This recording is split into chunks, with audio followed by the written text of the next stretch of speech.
Hey guys, Zeta here, and we're gonna do another retro kind of throwback review. And this is gonna be the Spider-Man 3 Black Suit Spider-Man figure. Now, little story time on this guy. This was this is obviously isn't the exact childhood one that I picked up, like the specific copy of the figure. This was another copy that I got on eBay. And I wanted it because I lost mine when I was younger. This figure, I've shown how that, and just doing size comparisons real quick. Venom and Red Suit Spider-Man were the only surviving figures that I managed to keep.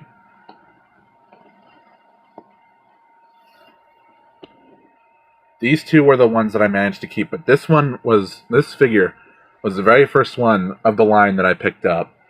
Because I was like, oh hell yeah, Black Suit Spider-Man. And yeah.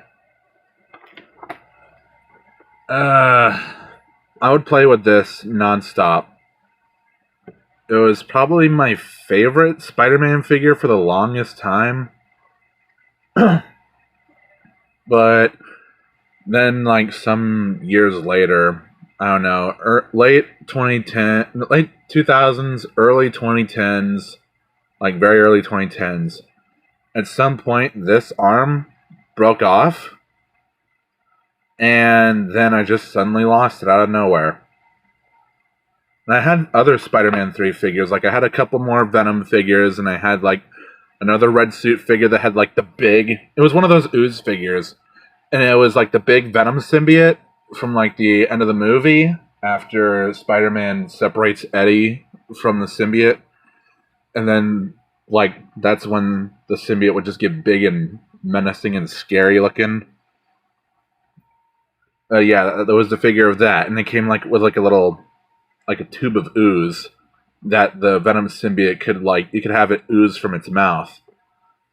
And the Red Suit Spider-Man that I had was the battle damage variant that came with that figure. But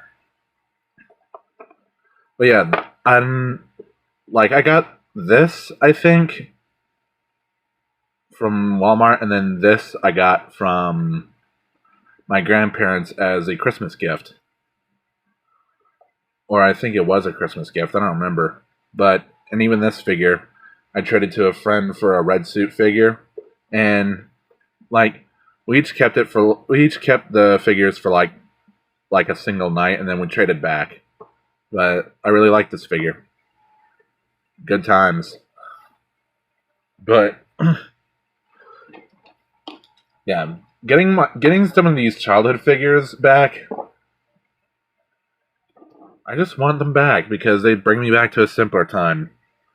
But this figure originally came with a rubbery web that had the suction cups, and you could stick it to like your door or your wall or the refrigerator. There is a bit of paint wear, but I mean it's a used figure, so. Also, when I got this, and from the reviews I've seen, the left leg was always like this, where the muscles were facing the wrong way.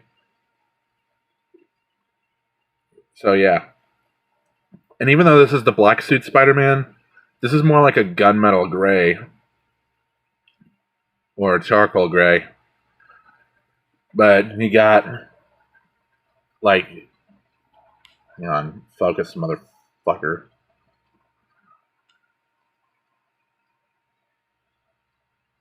But you get the nice detail you hear, the painting on the webs, the silver lenses for the eyes, spider logo, the honeycomb pattern on where the blue part of the suit would have normally been. And you got the back logo there. And you know, for being a figure of this old, and I'm surprised that some of the joints, like most of the joints, are still sturdy. Whereas, like, with an older figure like this, It's as floppy as a limp dick. But these figures, just from the stories I've heard, they're controversial because they were 5-inch scale. And because previous Marvel figures before that would always be 6-inch.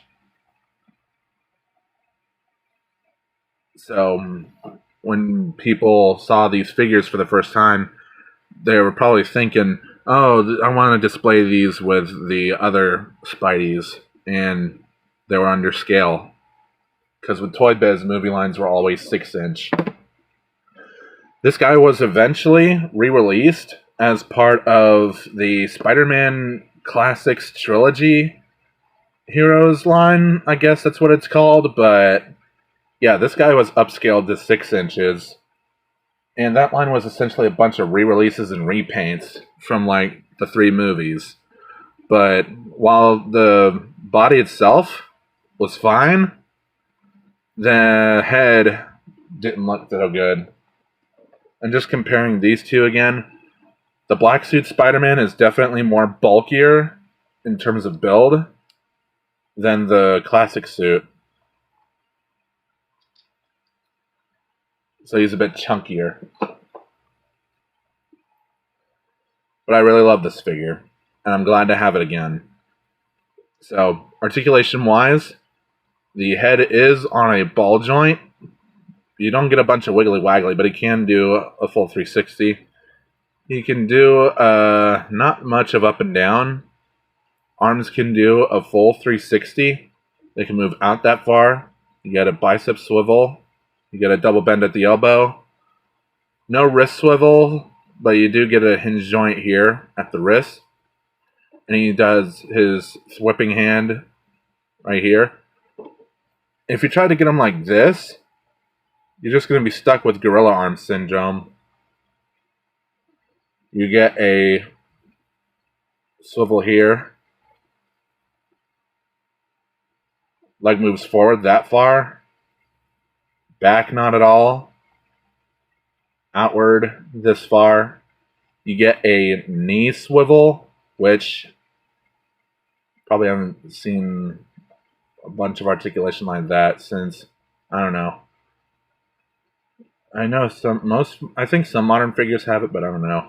I don't remember. But you got a double bend at the knee there, and you got up and down at the ankle. You can still, so despite, this is where the figure shows its age in terms of the posability. I mean, it's already over 10 years old, so in Hasbro's cost cutting, Hasbro more like Hasblo. Size comparisons again. Here he is with my other 2 surviving Spider-Man 3 figures, the regular release Red Suit Spider-Man and the special edition Venom. Speaking of the special editions, I think they were Walmart exclusive, and this was in more of a blacker kind of color, and he had the white lenses along with the white logos, but the sheen of the black plastic gave off a more purplish hue.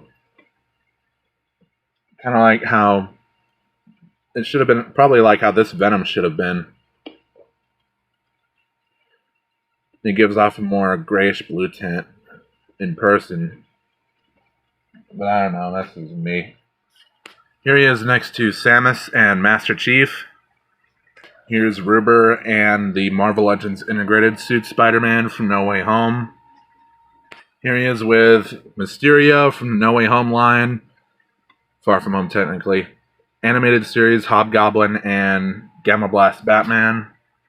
And here he is with the Fighting Action, Lion King, Adult Simba, and Scar figures. Review coming soon, by the way. So that's it for this review. Another piece of my childhood secured. And I hope you enjoyed it. Like, comment, subscribe, hit the notification bell. You can check out the description, the links to my Discord, my other YouTube channels, and my social medias. And if you can find this figure on eBay, find it at like a good price. I got this for like $23. A bunch of old Raimi stuff is going up in value, so best of luck out there. Anyway, this has been Zeta, and Might even put some dirt in your eye.